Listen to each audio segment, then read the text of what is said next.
امریکا د پاکستان بالستیک توغندیو پروګرام په عرضه کوونکو شرکتونو بندیزونه ولګول. سلام ستړي مشای پام وکړئ د یاران ټي وي یوټیوب چینل څخه تازه او مهم خبر ته. امریکا د پاکستان بالستیک توغندیو پروګرام په عرضه کوونکو شرکتونو بندیزونه ولګول. د متحده ایالاتو د بهرنیو چارو وزارت جمعه اپریل 19 په څلورو بهرنیو شرکتونو بندیزونه ولګول چې د پاکستان بالستیک توغندیو پروګرام لپاره د موادو په برابرولو کې مرسته کړې وه. دا شرکتونه چې د امریکا د بهرنیو چارو وزارت پر بندیزونه لګولي، یو یې په بیلاروس او درې نور یې په چین کې مرکزي دفترونه لري. د امریکا د بهرنیو چارو وزارت په اعلامیه کې ویل شوي چې دا بندیزونه د هغه اجرایي حکم له مخې په دې شرکتونو لګول کیږي چې دا ډله ییزې تباهۍ وزلې خپروونکي او هغوی چې امکانات ورته برابروي تر هدف لاندې نیسي.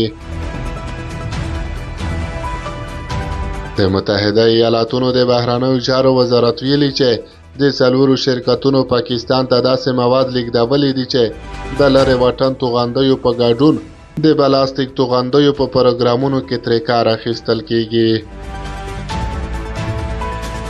په بیلاروس کې د مینسک په نامه د ټراکټور ټایرونو جوړولو شرکت، په چین کې د شیان لانچ په نامه د ټیکنالوژۍ پرمختګ شرکت، د تیانجین نړیوالې خلکي سوداګرۍ شرکت او د ګران پیس شرکت په نامه هغه شرکتونه دي چې د متحده ایالاتونو د بهرنیو چارو وزارت پر بندیزونه لګولي دي. د امریکا وزارت په دغه اعلامیه کې ویل شوي چې د ټولو شرکتونو داسې مواد، ټیکنالوژي او امکانات پاکستان ته برابر کړي چې د میزایلو او بالستیک توغندیو په جوړولو کې پکارېږي.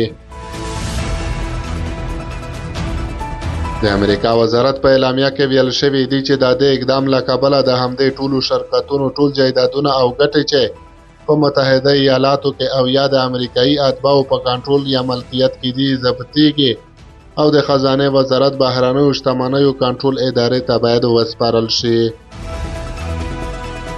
د وزارت په اعلامیه کې ویل شوي دي چې د شرکتونو ترڅنګ په ټولو هغو کسانو هم بندیزونه لګول کیږي چې د دې شرکتونو خاوندان دي او یا پکې په مستقیم یا غیر مستقیم توګه تر 50% ډیر ملکیت ولري.